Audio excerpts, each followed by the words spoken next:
Què és un art? Un art és el nou podcast on parlarem de llibres, teatre, exposicions i a més tindrem una entrevista amb un actor, una actriu, un pintor, una escultora i recomanarem coses que ens agraden. Per què? Perquè un art el que fa és difondre cultura. Comencem!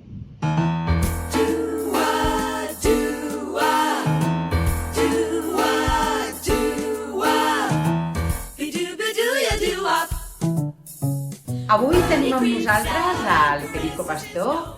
Perico, moltíssimes gràcies per fer l'entrevista aquí en el teu espai, el teu taller, el teu lloc. I a més del Perico, ell és pintor, il·lustrador.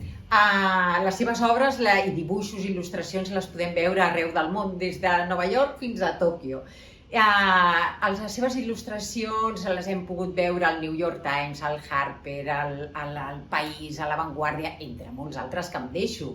I també la seva pintura ha sigut plasmada a molts llocs, no sols als quadres, sinó amb un vaixell com a projecte de l'Escola Bressol La Mar, també murals a la Clínica Goodman, a la Fundació Els Xuquis, a la Sala Marull de l'Hospital del Mar, però no tan sols això, que també a les seves il·lustracions ha estat reflectida en els llibres i els contes tan infantils fins a gastronòmics.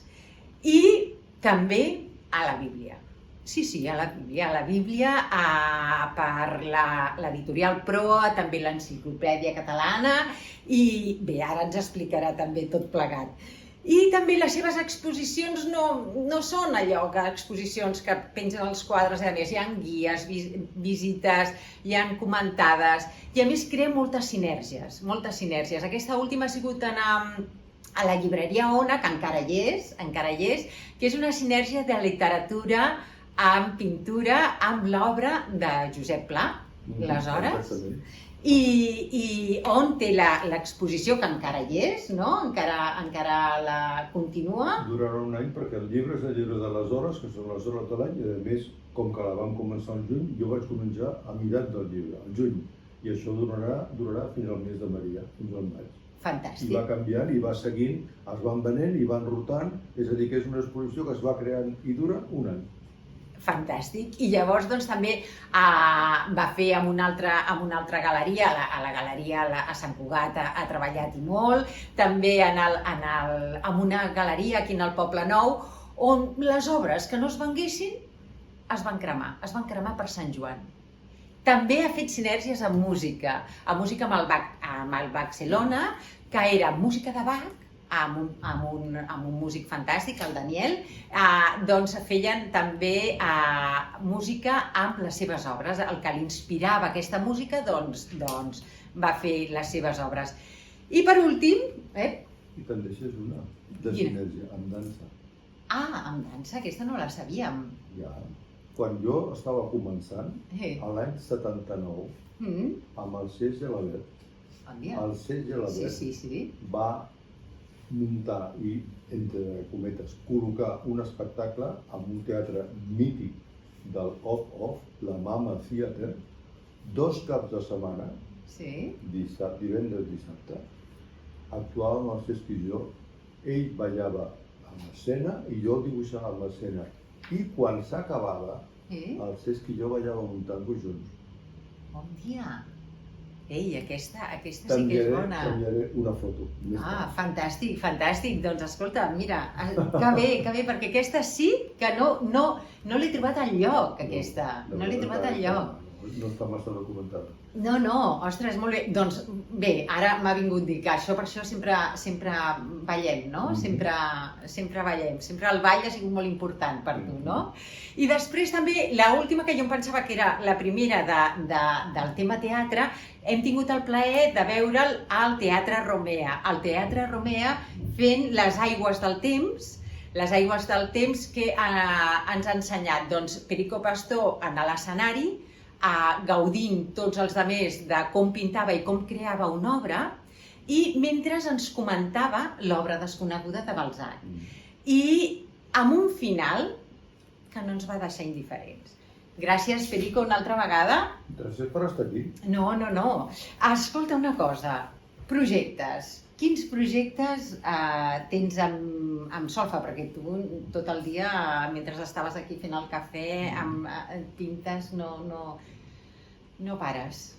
No paro de projectes. I ara estic encetant un que em fascina, en col·laboració amb l'Ajuntament de Barcelona, que és una idea que vaig tenir fa un temps, quan van començar a sortir articles sobre les obres de Barcelona, que són indispensables per fer la vida impossible, i per tractar de dulcificar una mica aquest efecte necessari però dolorós, fer una campanya, crear una mascota. I la mascota es diu Lola. És un mecanisme mental semblant al de Barcelona Posa't Guapa, perquè la gent se'n riu d'aquestes coses, però sembla que no. Una imatge et pot acompanyar, i si en comptes de trobar-te un prohibit al pas trobes a la Lola, que d'alguna manera t'indica que no pots passar, canvia. M'agrada molt aquest tipus de coses. M'agrada perquè té a veure amb la meva feina d'il·lustrador, que és una feina que m'agrada molt, tot i que està molt mal vista en el meu camp. És a dir, per un artista en majúscula, ser il·lustrador és probablement, a part de pederasta, l'insult més gros que et poden llançar. Sí, està bé, allò... Sí, és molt il·lustratiu. Estàs muerto. O sigui, estàs mort. Doncs a nosaltres ens encanten les teves il·lustracions. A mi m'agrada molt il·lustrar perquè, com dic sempre, per ser il·lustrat, home, ajuda a saber dibuixar. Però no és ni suficient ni necessari. La condició, sí, indispensable per ser un bon il·lustrador és ser un bon lector. I jo, modesta part, soc molt bon lector. M'encanta llegir i tinc aquesta qualitat de que qualsevol text em provoca una imatge. És a dir, és una manera natural que jo vaig utilitzar quan acabava d'arribar a Nova York i evidentment no tenia galeria, ni tenia obra pràcticament. Per tant, no tenia ni la barra d'anar a buscar galeries. I vaig veure, havia publicat aquí una sèrie d'il·lustracions en lectures, on la secretària de redacció, em sembla que es deia Carme Romeu, em va acollir, jo era un indocumentat total, i vaig publicar algunes il·lustracions, i amb aquest petit portafoli i coses que vaig fer, vaig començar a picar portes a Nova York, i a poc, i amb això vaig trobar que era el medi natural. I això em va permetre de pintar el meu aire, el que em donés la gana, sense estar pendent de picar la porta d'una galeria. I després d'això va derivar d'una manera natural a començar a exposar en galeries, cosa que m'agrada molt. Però aquest aspecte, la veritat és que m'agrada molt. I ara, al mes de setembre, vaig fer una exposició a la galeria, a la primera galeria que vaig exposar l'any 83 a Madrid, la galeria Estampa, havia fet una exposició que es deia Bailes de Salón, i era Bailes de Salón. I com que en aquella època tenia molt temps lliure, vaig fer tot de dibuixos grans de gent ballant, i inclús em vaig fer com 6 hores de música, amb cassets de música de ball. És a dir, que la galeria, que era petita, estava plena de gent ballant, i vam editar una carpeta de gravats sobre aquest tema. Ho va passar molt bé, es va vendre poc perquè no em coneixia ningú, però ens va convidar, li va fer gràcia. La invitació posava un dels meus gravadets, una parella ballant agarrao, i et posava Perico Pastor, Galeria Estampa, Bailes de Salón, i a sota posava Senyoritas gratis, que era una cosa quan érem joves, a les discos perquè vinguessin més noies, i Senyoritas gratis. I això li va fer gràcia a la Paloma Chamorro, i em va convidar a l'Edat d'Oro, que era com Hollywood total, no em coneixia ningú, i allà vaig sortir a l'Edat d'Oro amb una camisa de seda de la Quima Guitar i fumant un cigar així, la imatge d'un tio fumant un puro així de televisió. I aleshores, fa un any, el Manolo Cuevas d'Estampa em va dir si tenia ganes de celebrar els 40 anys amb una exposició com la primera. Vaig dir, oye, a bodas me convides. I li vaig fer tota una exposició de ball de saló, que això em surt amb la gorra. M'encanta ballar, m'encanta el ball, i és un tema que surt sol.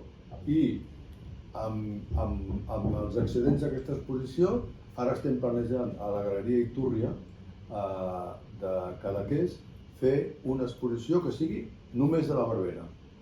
Ah, molt bé. O sigui, fer una verbena i inaugurar a l'hora de la verbena, i potser fem un extra i l'obrim a la verbena de Sant Joan i la fem durar fins a Sant Pere. Fins a Sant Pere, que a més és dissabte a dissabte. I la idea és omplir tota la galeria de gent ballant, il·luminar-lo amb fanalets de ball i que hi hagi música, que la gent estigui allà mirant. I si compra quadres, fantàstic, però la idea és que estiguen allà com una... De verbena. Ja està. I aquesta vegada, a diferència de la de Poblenou, no creurem res. D'acord. Doncs molt bé. Aquest Sant Joan, de Sant Joan a Sant Pere, el que tindrem és ball, no? Perquè tu dius que la pintura és com un ball, no? Perquè és bo deixar-te anar, no? Sí, perquè, bueno, és una mica igual, excepte que és més fàcil pintar que ballar. Per tu.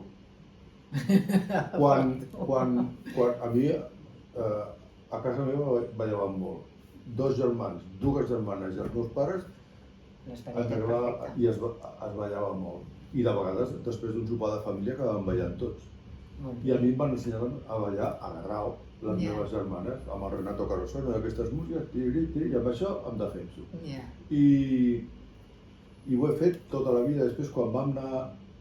Després va haver l'etapa del soul i tot això, que encara no bailaves a Garrao, amb la qual et rovellaves una mica. Després vam anar a Nova York i vam anar, sí, a discos, tal, no sé què. La disco no m'agrada gens. O sigui, el ball de disco, a més, clar, jo vaig arribar a Nova York al moment de Saturday Night Fever, o sigui que olvida-lo. I no m'agradava gens aquest ball. Però hi havia moltes discos latines. Sí, però el primer dia que vaig anar a una disco latina i vaig sortir a la pista a ballar, em van mirar tothom com si aquí està pirau, no se balla solo. I aleshores tot el grup d'espanyols que estaven allà vam dir, ens hem de posar al dia. I vam agafar el Juanito Crobeto, que era un dansaire de Madrid que donava classes a l'escola d'Alfred Astaire, que era una franquícia d'una època molt coneguda, i amb aquest fèiem classes particulars al grup dels espanyols, i els dijous anàvem al Roseland, que el Roseland és com la Paloma de Nova York. Molt més antic que la Paloma, fantàstic, estava a Broadway al carrer 51, un lloc mític que tenia cada dia dues orquestres, una per swing i l'altra per latino. No es podia entrar ni en tejanos ni en bambas, no es podia ballar sol, només es podia fer ball de saló. Hi havia gent de totes les edats i anàvem a practicar cada any que passàvem bomba. És per això que quan em van cridar a fer bailes de saló, vas dir, clar, tu diràs. Així que tenim la Lola, tenim la verbena, el projecte aquest, i alguna cosa més tenim amb solfa, perquè ja Déu-n'hi-do, eh? Segur que sí, però ara no... Bueno, ja sortiran, segur que surten. Doncs escolta, Perico, em sembla fantàstic. Aquestes podríem estar hores i hores i hores. Sí, hi ha una cosa d'aquestes que tinc des que el 2023 vaig anar al Perú a casar el meu fill gran, el Lucas, i vam estar tota la família un mes al Perú i l'última setmana vam estar a Iquitos. I la selva va ser una revelació. I d'aquesta revelació van sortir tota una sèrie de pintures que es van exposar al 2023, al Jordi Bernades, a la Galeria Contrast, que són pintures. Una part es va exposar també a Sant Cugat. Curiosament són pintures on no surt gent.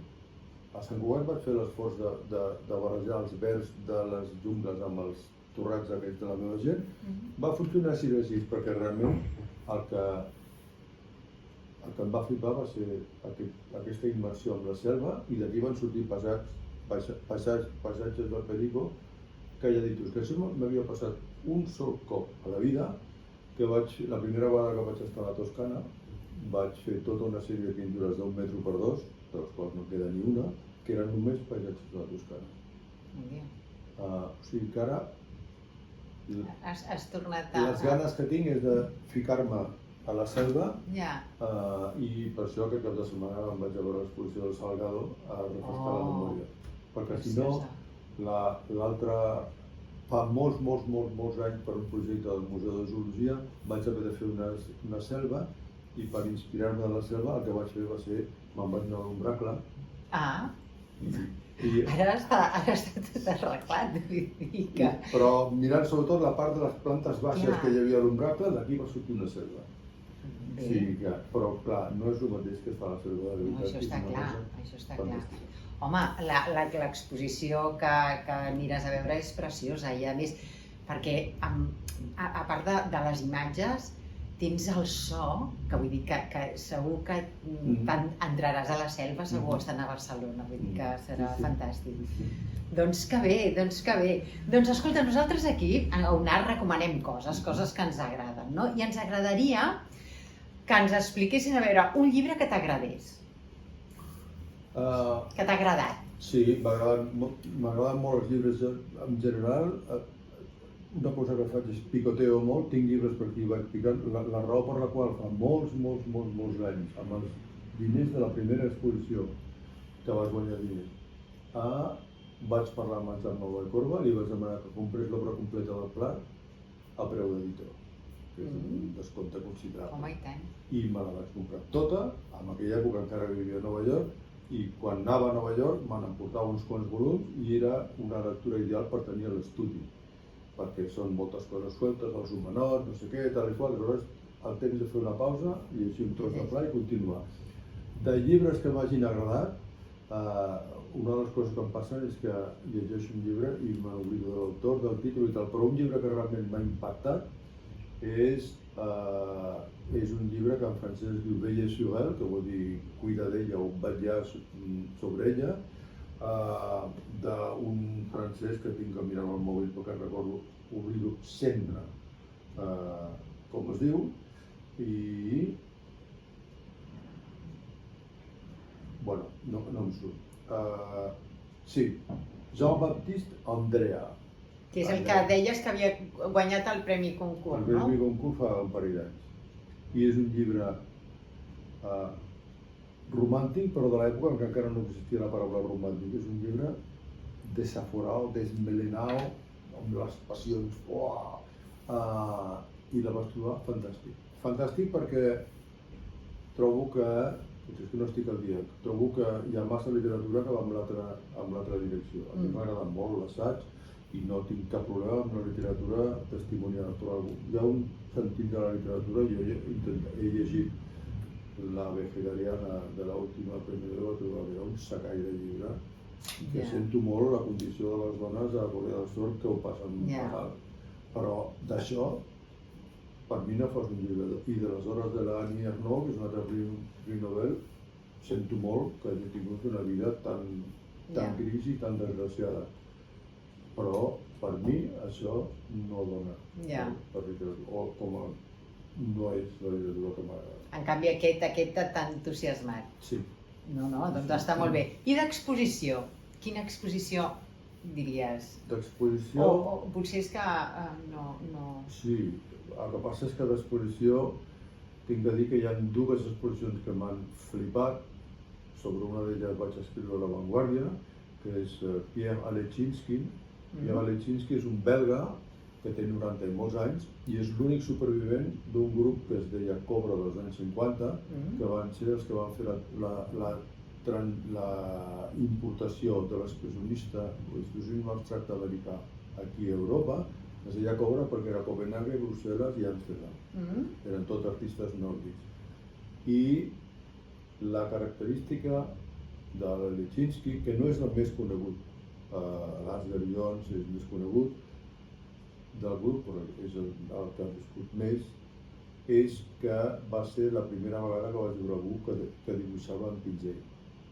I per tant, l'Alechinsky és una persona que m'ha influït des que tenia 15 anys.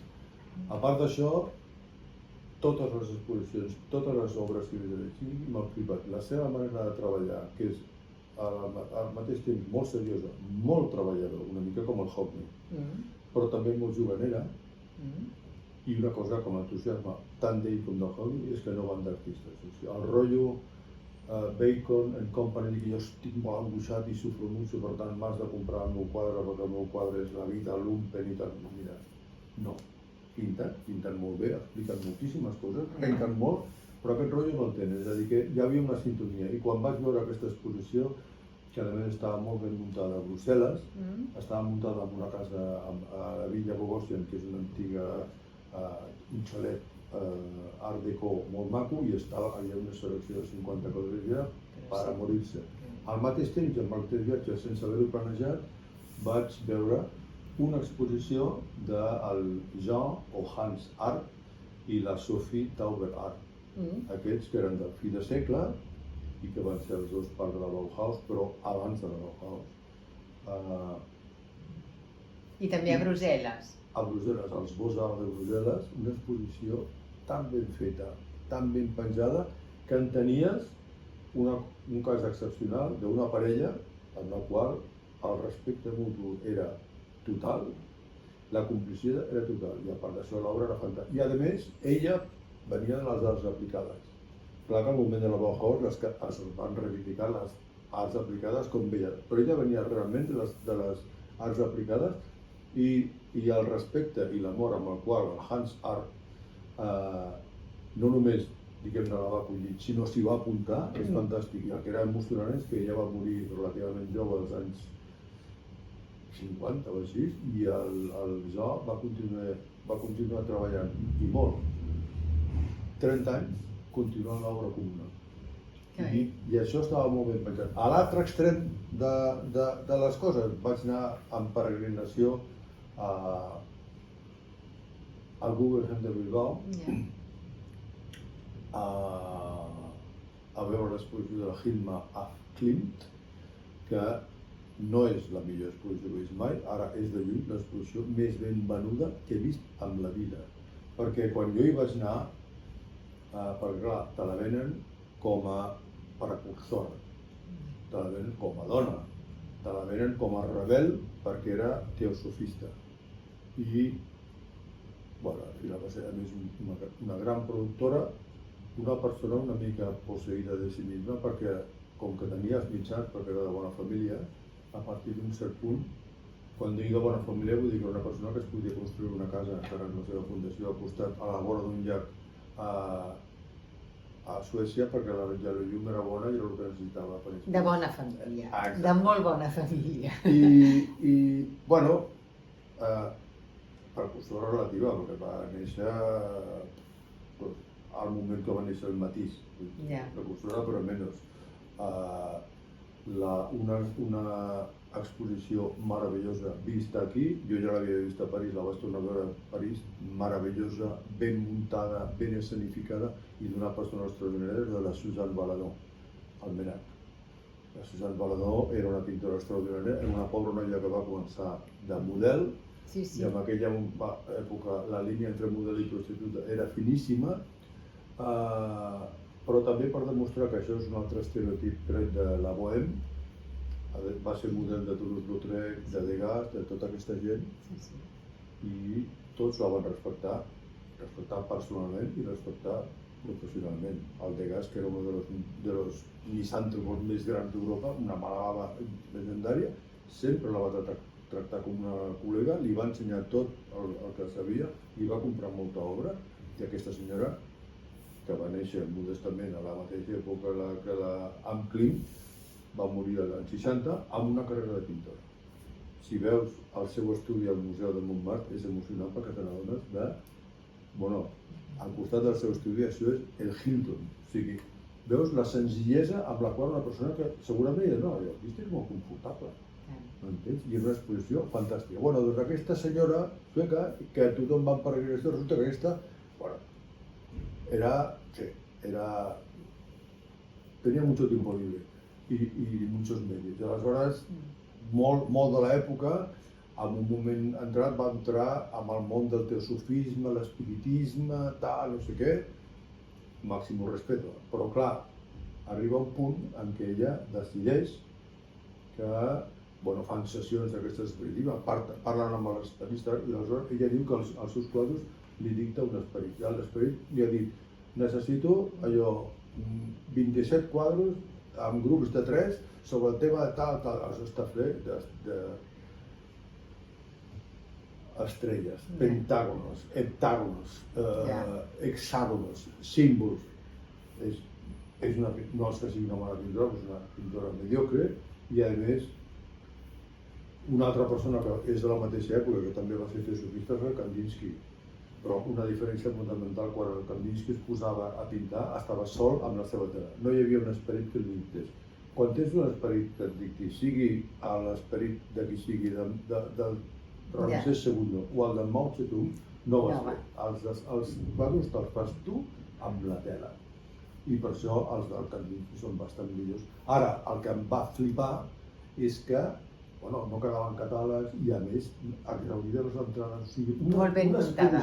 Perquè aquesta senyora en un moment donat va decidir que a partir d'un cert ja no ensenyava res més. I a més va prohibir que s'ensenyés res fins a 40 anys després de la seva mort, dient, amb molta modestia, diu, a partir d'aquest moment la gent em mantendrà.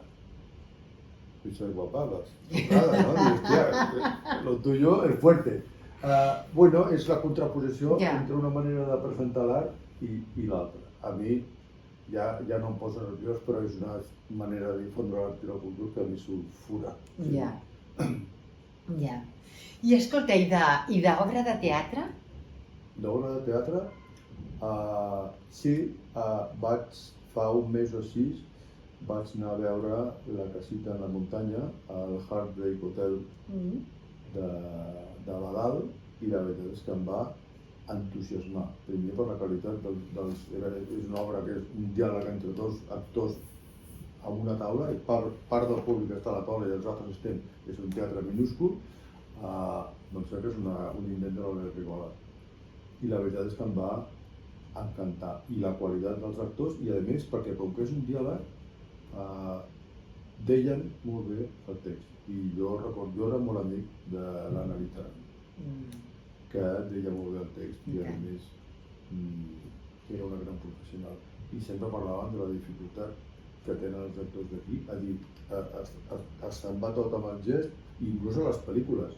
Jo que estic mig sord, entenc millor les pel·lícules americanes, en part perquè em poso subtítols, que les d'aquí, perquè les d'aquí estan primer mal gravades i després perquè parlen tot molt ràpid. I la veritat és que aquí, i això que era un diàleg bastant viu, fantàstic. I a més crear una gran complicitat. I vaig tornar abans d'ahir